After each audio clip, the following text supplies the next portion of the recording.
I got these animals on their feed this morning, and if you take a look across the top of the herd, you can actually tell where the big animals are.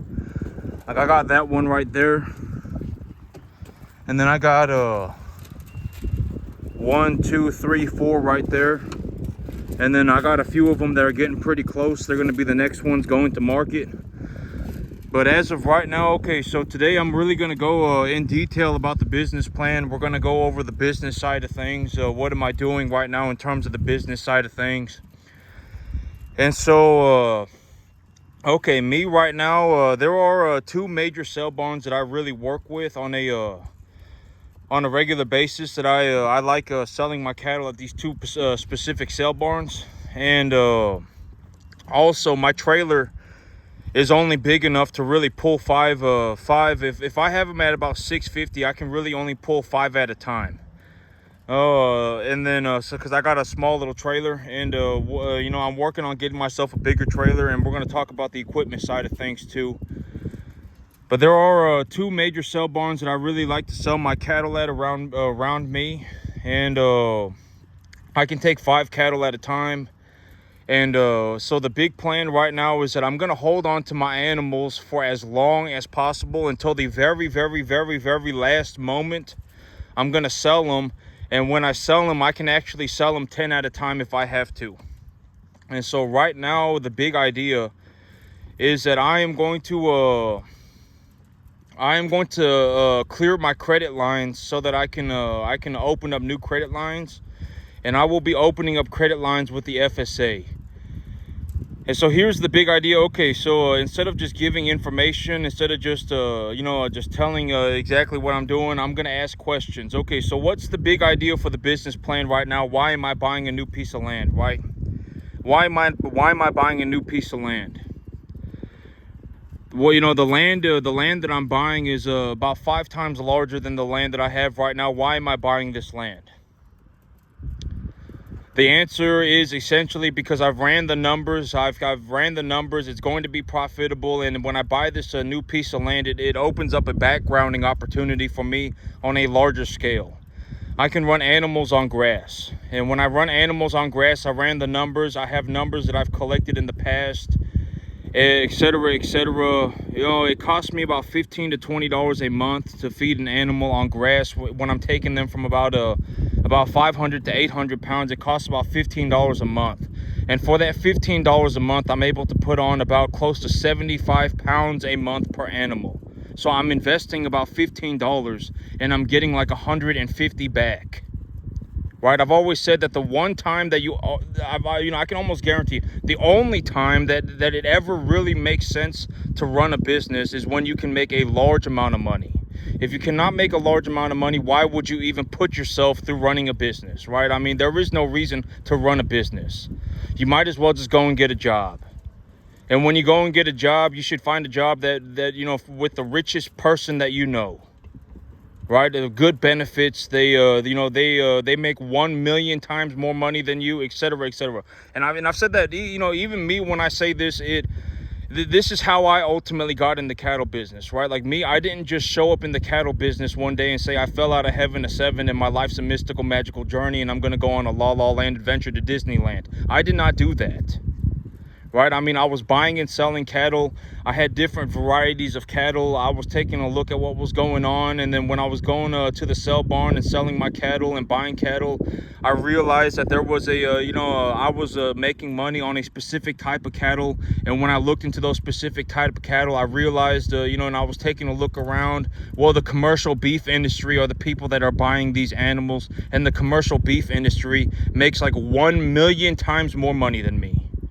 The commercial beef industry, in terms of the larger scale beef people, it's like when I make $1, they make $1 million. And so it was much more realistic for me to get a check from the commercial beef industry than it was working with Billy Joe Bob. That's why I ultimately got into the business that I am in right now. I did the exact same thing. I said I intentionally went out of my way to specifically work with rich people.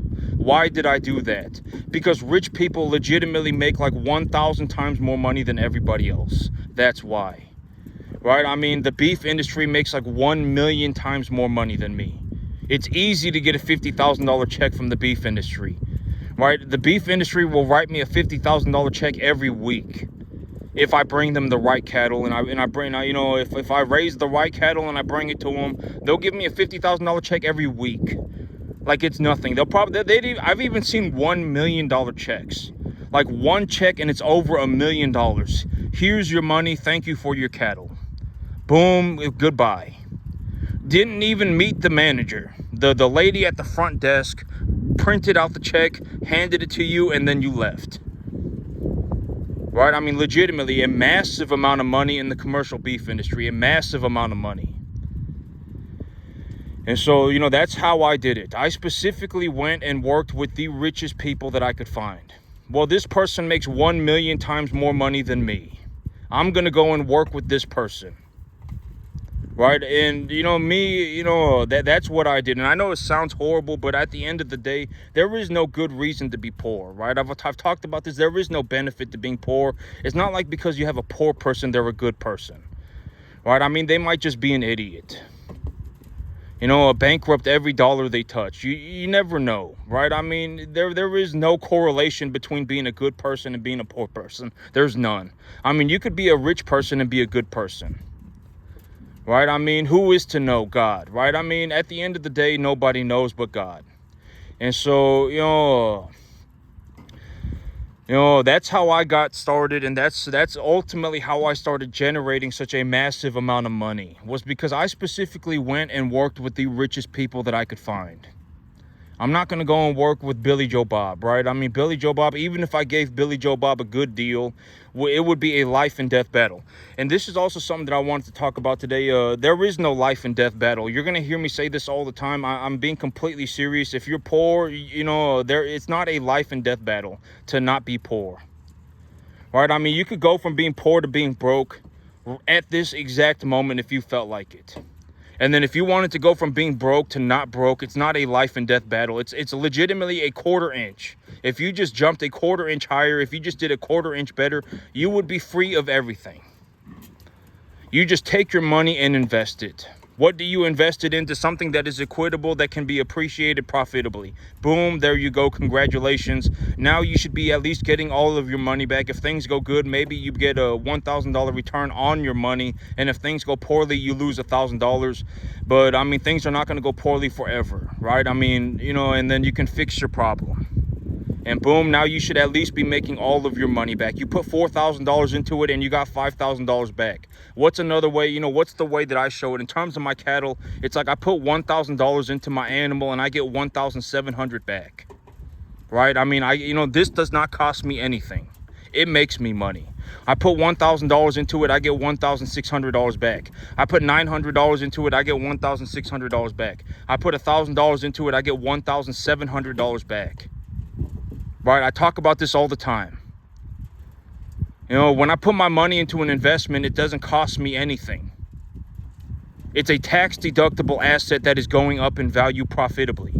And that is how I make money on such a massive scale. Like, if you want to know how did I end up in the top 0.00001 percentile of the entire U.S. economy, here is the answer. I just began to, I started my own corporation. I started an LLC, and I started accumulating tax deductible assets that I could appreciate profitably. Boom, there's the answer. That's how I made all of my money. That's how I make a drastic amount of money. It does not have to be cattle. You can do anything that you want. And I always talk about rental property, right? Because if you want to go out and run cattle, the chances of you making it, almost 0%. Borderline 0%. It does not matter what you think. If you could do it, you would already be doing it. I haven't seen anybody even manage to do 10% of what I'm doing. Not even to the 10% more. Most people can't even make $20,000 a year on a 10-acre field. I haven't seen anybody even do 10%. You know, it's borderline impossible. It's 100% skill-based. If you're not good at it, you're not going to make any money. You're probably going to lose money, a lot of money. I'm telling you, it's probably not a good investment of time unless there are, one of the three conditions, right? I've always talked about one of the three conditions. If you're in one of the three conditions, then sure, you could make it. You're very young, condition number one. Condition number two, You're legitimately going to drop everything you're doing for the next 15 years of your life, and you're only going to learn how to farm 15 hours a day. That's condition number 2. And condition number 3 is you're actually kind of a good farmer already. You can actually run 5,000 cattle. Like if I showed up on your farm right now, I would take a look at you and say, this guy actually knows what he's doing. All right, he can, you can actually, you have the right type of cattle, you have them on the right kind of feed, and you can probably run about 5,000 cattle, maybe about 2,000 cattle a year by yourself. And I've always said that, and I'm not trying to sound, like an arrogant prick, but I mean, I'm just gonna say it. If somebody, if somebody was actually good at running cattle, I would know. Like, I would know within 30 seconds of talking to them. I would know within 3 minutes of talking to them. I would know within 5 seconds of looking at how they do it. I would know, right? And I can almost guarantee I would know, right? I mean, like, it's not like it's like, oh my God, this guy's just running cattle just way different than everybody else. I mean, everybody, and I've always said this, but everybody on the top end is doing almost exactly the same thing. It does not matter what portion of the economy we're talking about. We could be talking about the residential real estate economy. We could be talking about the service industry. We could be talking about the retail industry. We could be talking about the agriculture industry. It does not matter. Everyone's doing the same thing. And I actually wanted to talk about the business side of things. Okay, so when and it's actually, I've been challenging myself to present questions. Instead of just giving answers, why should I, I'm going to present questions. Because this is the thing, it's like, I've always said, like, if anybody legitimately wanted to talk to me, I mean, they could pay me, you could pay me $100,000. You could give me $100,000 and I will talk to you for 2 hours, right? And there is zero way that I'm going to go through every single person as an individual. Like, if there's 300, 400 of you, whatever, watching this video, 500 of you watching this video, there is zero way that I'm going to be able to go through every single one of you and address every single one of you for, it's just not possible. It won't happen. All right, and so, I'm trying to make this as generalities as possible, the larger generalities as possible. I've already said, this is, the chances of anyone making it as a cattleman are almost 0%. I'm the only one that I know who made it. And I legitimately don't know anybody who's even gotten to the 10% mark. And so I talk about things in generalities. You do not have to become a cattleman to become rich. Chances are, if you're going to try and become a cattleman to become rich, you're not going to be able to do it. Right? I talk about things in terms of broader realities. What is an asset? What is a tax-deductible asset? Right? Appreciating the value of an asset profitably. Right? I mean, all of these things, the utilization of different, different strategies, financial strategies. What is an option contract? How do I utilize debt? Right? I mean, all of these things, right? I talk about things in terms of a broader reality, because it's like, even if you're not a cattleman, maybe you could benefit from this in one form or another, right? You don't have to become a cattleman to become rich. I'm the only one that managed to do this well. I don't know anybody that's even managed to do 10%. And so in terms of the broader, my personal business ideas, in terms of my personal business strategy, what is my personal business strategy right now? Let me specify the question a little bit more. And so I've already said earlier in the video that right now I'm looking to clear up my debt. I can actually sell about 10 cattle a week if I needed to, and I'm looking to clear up my debt. I'm waiting until the very, very, very last moment to liquidate my assets. And when I liquidate my assets, I'm going to clear up my debt so that I can leverage for new loans, or so I can take new loans. And when I take a loan, what do I do with the loan money? That's the question that I'll ask. So let's say I go to the bank and, you got to, okay, here's the thing. Imagine that I walk into a bank.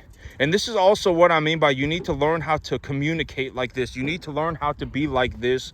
And you need to, learn how to fluidly communicate about your business like it is very important to you. Like if I spoke to, any single one of you, let's say you want to be a cattleman, right? I mean, let's say you want to be a cattleman. If I spoke to you about the cattle business, it should sound like it's very important to you. Like it should sound like, wow, this guy actually, he actually cares a lot about the cattle business, right? I mean, I can tell when I listen to him talk. And here is why that is so important. Imagine that I went into a bank. And I went into a bank with 999 other people, and all of us were going to ask the banker for a loan to run a farm. That was what we were there for. We were going to sit there and talk to the banker about starting a farm, about running a farm, and we wanted a loan to run this farm. Who do you think is going to get the loan? Right? I mean, who do you think is going to get the loan? It's probably going to be me.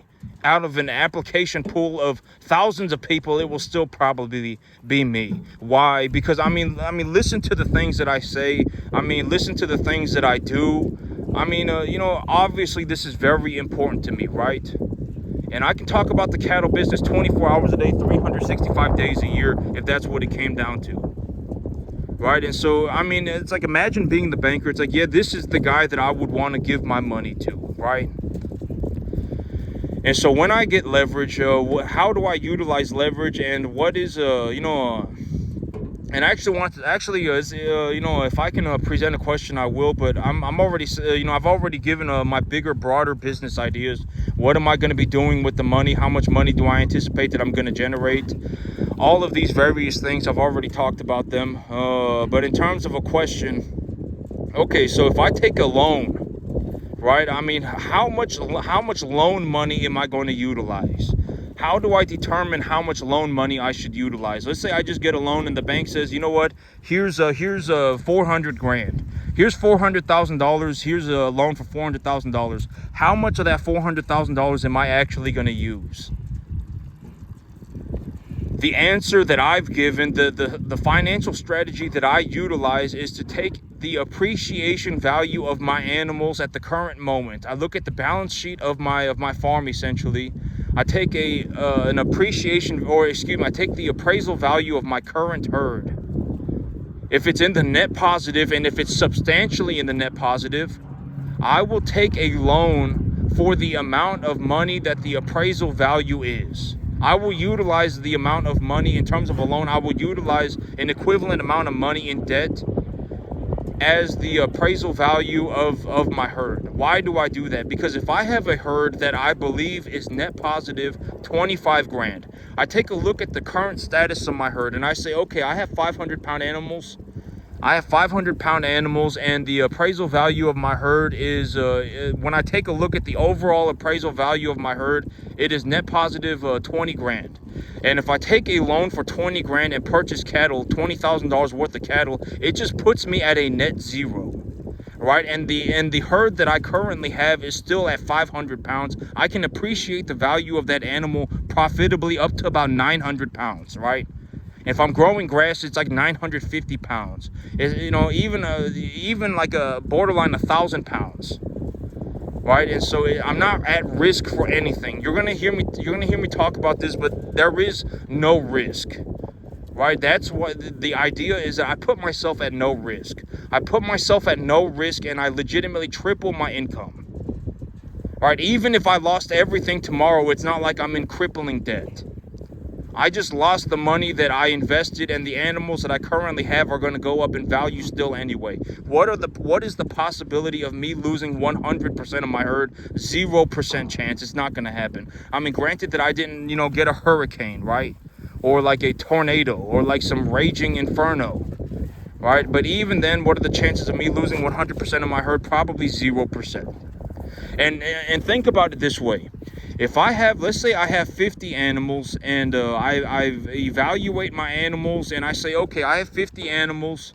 They are a net positive about 20 grand. I have 50 animals. They're at a body conditioning score 6, average weight 500 pounds, and I appraise the value of my herd, and I take a look at my overall debt, and I have a net positive value of 25 grand. And so I go to the bank, and they give me a loan, and they say, here's 400 grand. I take the 400 grand and I say, okay, well, if I invest 25 grand right now, today, I would just be at a net zero. And the herd that I currently have, the 50 animals that I currently have, will still be going up in value profitably.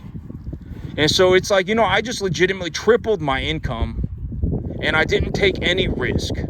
And this is the big thing that I'm looking to pass on. It's like, if you have nothing to lose, is like a superpower. And it does not, it does, like if you take a look at a deal, like let's say you're actually taking a look at deals, and you're actually looking for equitable assets, and you realize, like, even if this thing goes horribly wrong, right, if I lowball myself, chances are it's not going to go to zero, right? I mean, you purchase something that was equitable. Let's say you buy a rental property. Chances are everyone is not going to move out tomorrow, right? And if you take a look at it and it's like you lowball yourself, and it's like the bank wants $4,000 a month and the property produces $5,000, and if you lowball yourself, you're underwater $1,500 a month. That $1,500 a month is nothing.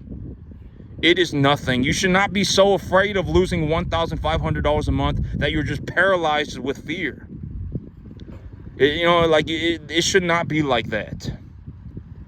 And I've already said that in terms of my overall business strategy, what will likely happen at a certain point is that when I start reinvesting all of my, because I've already talked about this in terms of my overall bigger business strategy. And if you pause the video and you think about it, what is my overall bigger business strategy? I've talked about this, but the overall bigger business strategy is that when I get this new field squared away, I'm not going to be dumping $8,000 a month into this field like I've been doing, right?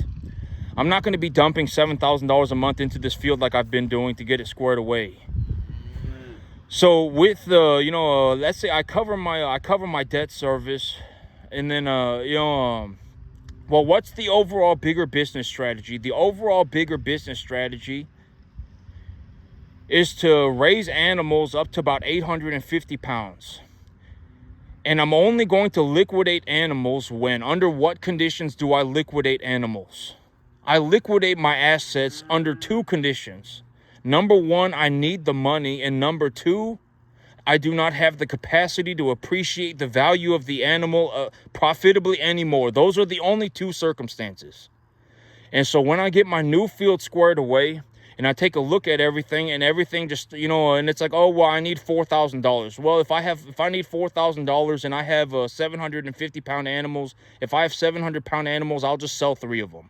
I'll sell 3 of them, and boom, there's my $4,000, right? I mean, there's my whatever, $5,000. I made $5,000, right? And so what's the big idea? The big idea is eventually what's going to happen is when I start reinvesting all of my money into just buying cattle and not just getting this new piece of land squared away, my herd is going to grow very quickly. My herd is going to grow very quickly. Like I might be, I might be bringing in an excess of like, 15, 20 animals, like a week. Like my herd is going to grow very quickly. So what's the overall bigger business idea? Is that if I take a look at my herd and I say I don't need the money, and if I I don't really need the money right now, but I have a bunch of animals that are essentially 800 pounds and ready to go to the market, and I don't want to hold on to them for very much longer anymore, then what can I do?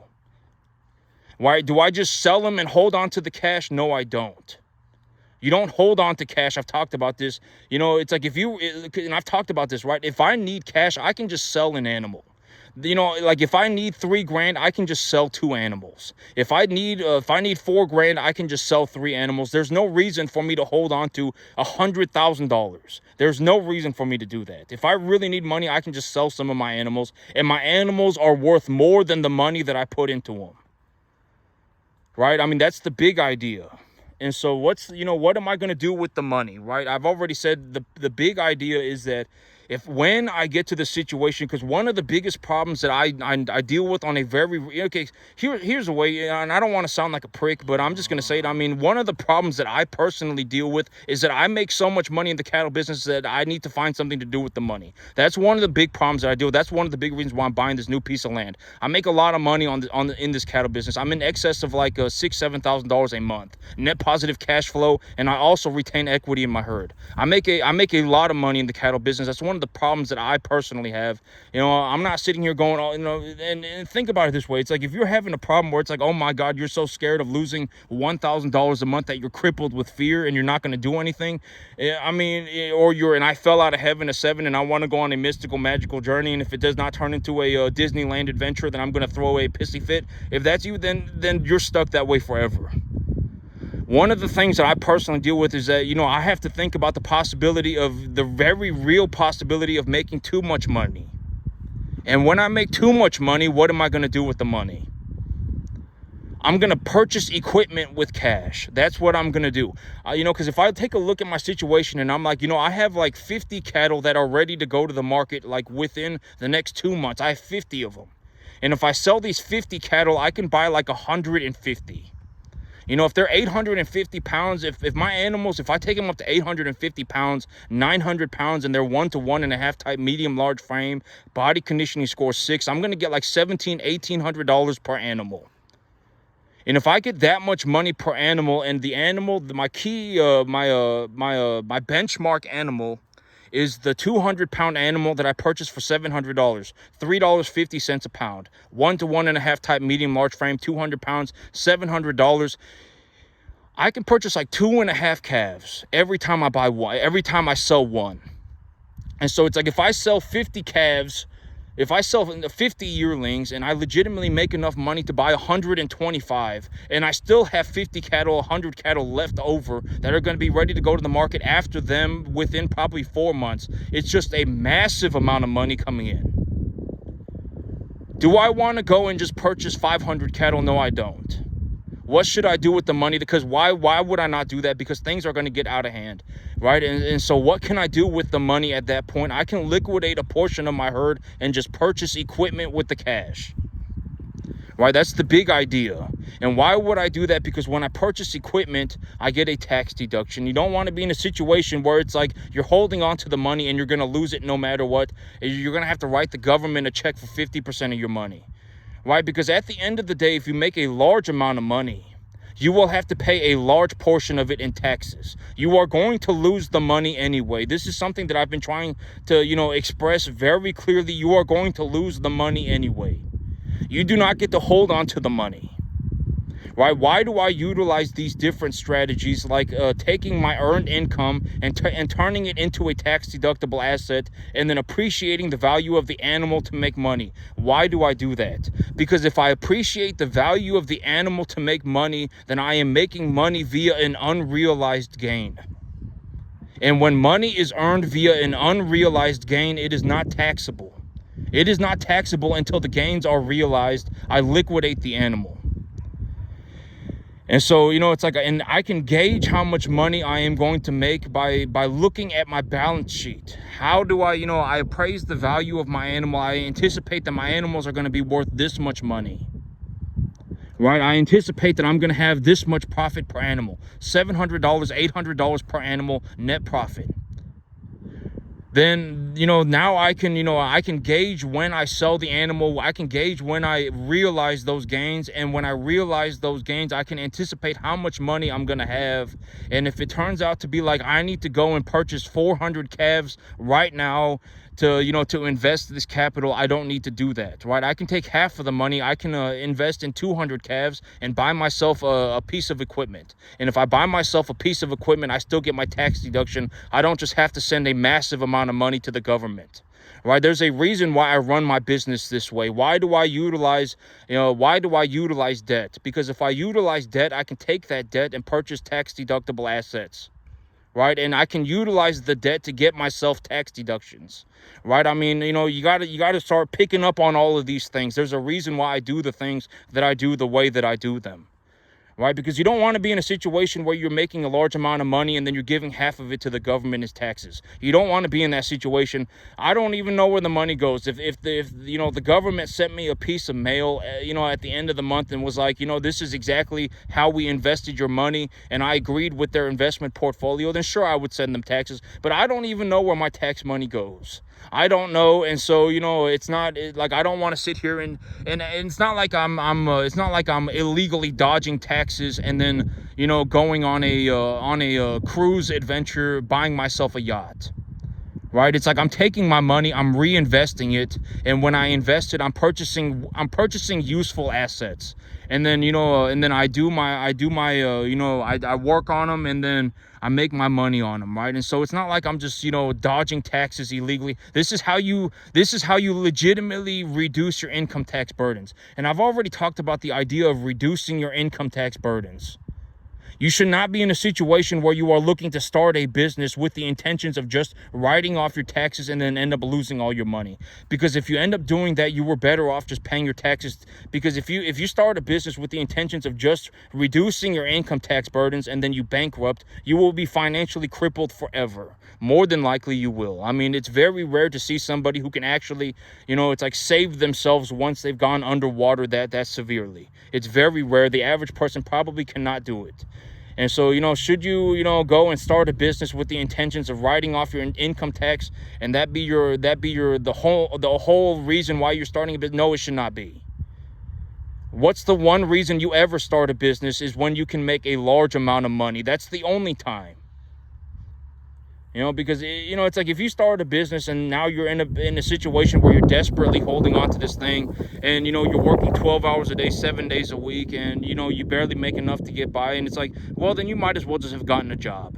Because if you had gotten a job, you would have only worked 40 hours a week. I mean, you would have gotten by just fine, and you would have even potentially had good benefits and a retirement plan, etc., etc. So, I mean, it's